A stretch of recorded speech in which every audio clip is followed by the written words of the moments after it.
இதயம் wishes you a very happy new year.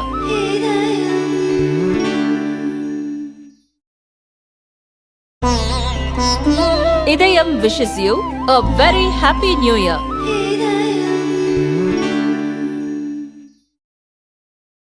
Chennai அண்ணா பல்கலையில் மாணவி பாலியல் வன்கொடுமை செய்யப்பட்ட சம்பவம் மாநில அளவில் கடும் அதிர்ச்சியை ஏற்படுத்தியது. இந்த வழக்கில் கோட்டூர்புரத்தைச் சேர்ந்த 37 வயது ஞானசேகரன் கைதாகி இருக்கிறார்.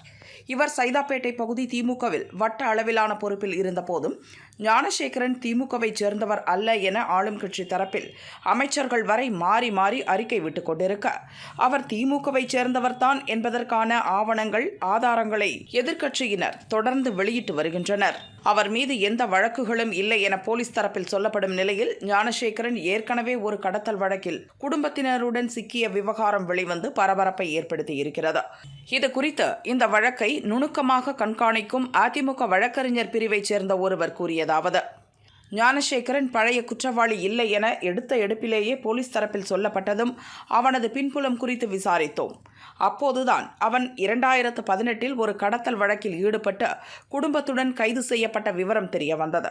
அந்த சமயத்தில் மதுராந்தகம் பகுதியில் வசித்து வந்த ஞானசேகரன் தனது நண்பர்கள் சுரேஷ், முரளியுடன் சேர்ந்து புதுச்சேரி பிள்ளையார் குப்பத்தைச் சேர்ந்த தொழிலதிபர் முத்துக்குமரனை கடத்தி பணம் பறிக்க திட்டம் போட்டனர்.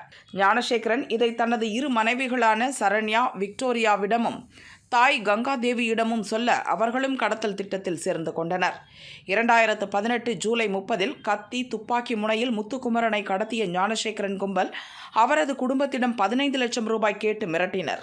போலீஸ் நெருங்குவதை அறிந்து முத்துக்குமரனை சாலையோரம் வீசிவிட்டு தப்பியோடிய நிலையில் பின்னர் போலீஸ் பிடியில் சிக்கினர்.